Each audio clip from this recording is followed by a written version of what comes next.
Ve aleyküm selam ve rahmetullahi ve berekatuh. Sual verilir. Ez-Zümer suresi 42. ayenin tefsiri nedir? Ez-Zümer suresi 42. ayenin tefsirine geldikdə. Elhamdülillahi vahdə. Vessalatu vesselamu ala men la nebiyye ba'dah amma ba'd. Ez-Zümer suresi 42. ayədə, değerli Müslümanlar, insanın ölümü barəsində insanların çoxuna qaranlıq qalmış və yaxud da ki, unutduğu bir xəbər verilir. Biz əslində hər gecə ölürük. Hər gecə ölürük.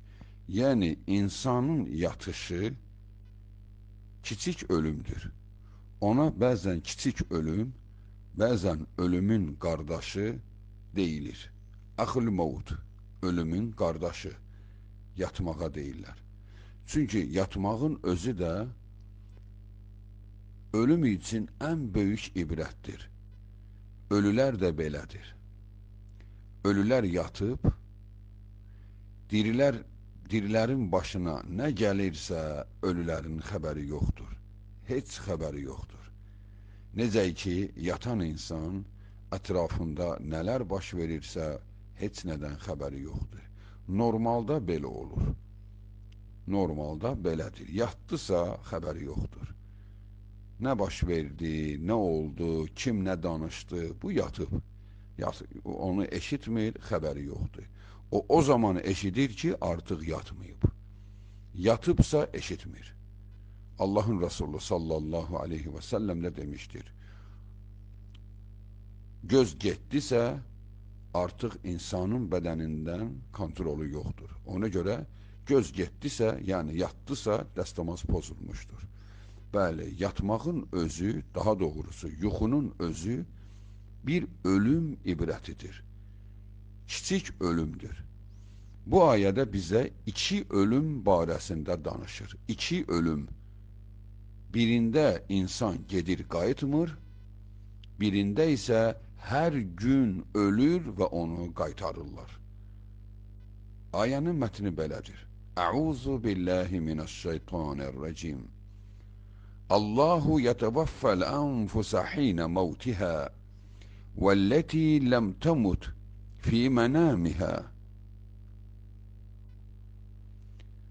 فيمسك التي قضى عليها الموت ويرسل الأخرى إلى أجل مسمى إن في ذلك لآيات لقوم يتفكرون. Allah Subhanahu taala ayədə belə buyurur. İnsan ölərkən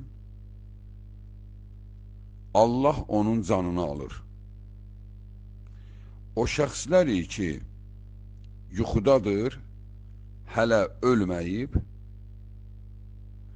onların ruhunu qaytarır. Kimin ölümü çatdısa, ruhu saxlanılır, kimin əcəlinə hələ qalıbsa, ruhu qaytarılır. Həqiqətən də bunda böyük ibrətlər vardır. Düşünən beyinləri üçün, düşünən insanlar üçün. Bəli. Deməli, burada Allah Subhanahu taala ayənin əvvəlində Allahu yeteveffel enfusa hine mevtiha, nəfs, insan haçan ölürsə Allah onun canını alır. Can nədir? Ruh. Ruhunu alır. Ruhu getdi. Hara? Ruhlar aləminə. Daha oradan çıxış yoxdur. Getdi ora. Vəssalam, hesab gününə qədər orada gözləyəcək. Deməli, bu birinci ölümdür, gerçək ölümdür. وَالَّتِي لَمْ تَمُتْ فِي مَنَامِهَا. Amma o şəxslər ki, hələ ölməyib, yuxudadır, buna gəldikdə isə sonra deyir, فَيُمْسِكُ الَّتِي قَضَى عَلَيْهَا الْمَوْتَ. Kime ki ölüm hükmü verilmiştir, ruhu alınır, götürüldü. Ve yursilul ukhra. Digərinin isə, yəni yatanın isə ruhu yursilu, qaytarılır ona. İlə əcəlin musəmmə, ta ki ona verilmiş vaxt gəlib çatana qədər. Dəyərli insanlar, həqiqətən də insanın islahı üçün ölümdən böyük ibrət yoxdur. Ən gözəl ibrətdir. Ali İbn Əbu Talib, Allah ondan razı olsun. O, xilafət dönəminin sonlarında o qədər tez-tez zamanını məzarlıqda keçirdirdi ki, o qədər çox zamanını keçirdirdi ki, o qədər gözəl, ibrətli sözləri vardır ki, məzarlıqda ölülərlə əlaqəli. O qədər təsirli sözlərdir ki, çünki həqiqətən də insana təsəlli verən ən gözəl yer məzarlıqdır. Əslində məzarlığı bizim bugün düşündüyüm, içində yaşadığımız cəmiyyət çox bərbad vəziyyətə gətirmişdir. Məzarlıq axirət üçün ən böyük ibrət yeridir. Amma bizim cahillər onu, məzarlığı da təkəbbürxanaya çevirmişdirlər. Təkəbbürxana, heykəl, böyük rəsimlər, fəxirli şəkillər, hətta iş o yerə gəlib çatıb ki, qadınların çılpaq şəkillərini belə məzar daşları üzərinə çəkirlər. O şəxs aşağıda əzab çəkir, yuxarıda isə onun şəklinə baxıb bəxtəvər deyənlər vardır. Görün, nə qədər paradoksdur, nə qədər cəhalətdir, əks bir düşüncəni yaşayırıq. Əslində, ora ibrətxanadır. Ora gedib ibrət almaq lazımdır. Onlar dünən var idilər, bugün yoxdular. Dünən gülürdülər, bugün bəlkə də ağlayırlar. Dünən ağlayırdılar, bugün bəlkə də gülürlər. Bax, o budur durum, ibrət durumu. Amma insanlı baxırsan ki, məzarlıq hələ də cəhalət dönəmini yaşayır. Bəli, dəyərli insanlar, əslində məzarlığı park şəklində salmaq lazımdır. Park, yəni ağaclıq,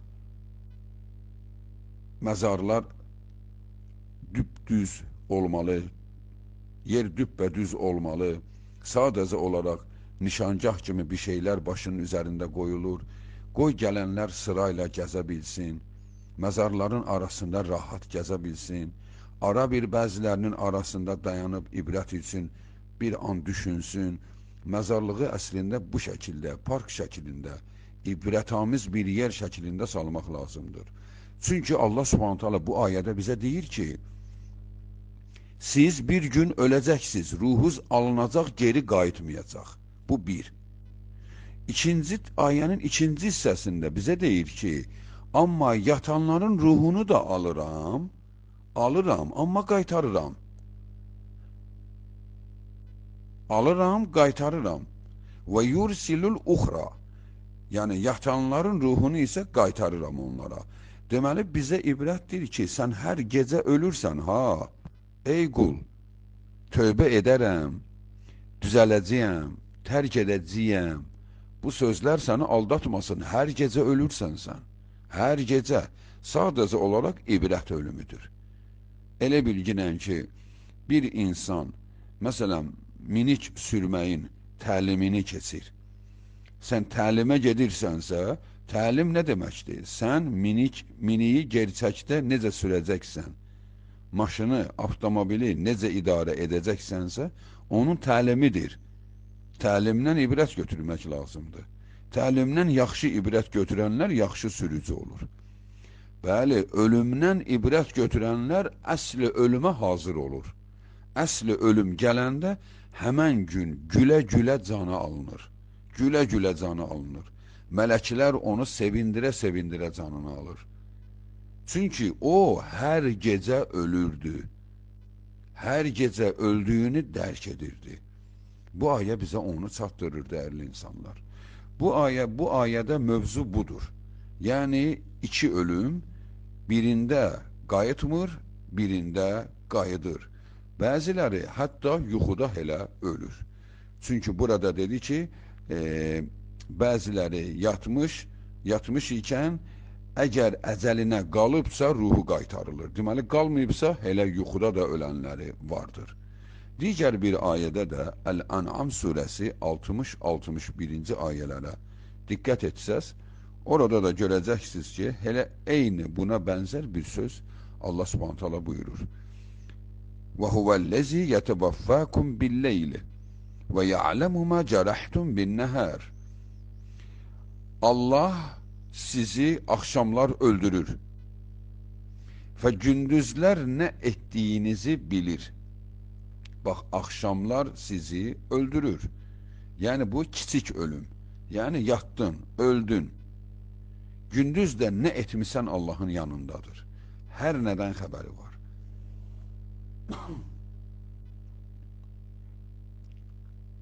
İza caa ahadukumul maut tevaffathu rusulana ve hum la yufarritun.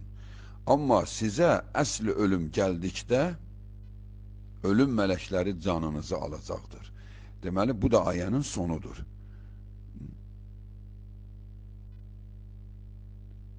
Deməli ayədən görünür ki, Allah Subhanahu taala hər gecə öldürür, amma ruh qayıdır. Çünki oyanırsan, vaxtıva qalıb. Gündüz də nə etdiyindən xəbərdardır. Amma əsl əcəl gəlib çatdıqda isə o bir an geriyə önə çəkilmir. Həmən mələklər canı alır. Və buna bənzər hətta bir hədis də vardır. Hədisin dua hissəsini qeyd edirəm. Necə ki Allahın Resulü sallallahu aleyhi və səlləm hər gün yatağına girəndə etdiyi dualardandır. Bi ismika Rabbi ve da'tu cembi ve bika arfa'hu in amsakta nefsi farhamha ve in arsaltaha fahfazha bima tahfaza bihi ibadaka salihin. Allah'ım, senin adınla yatağıma girdim.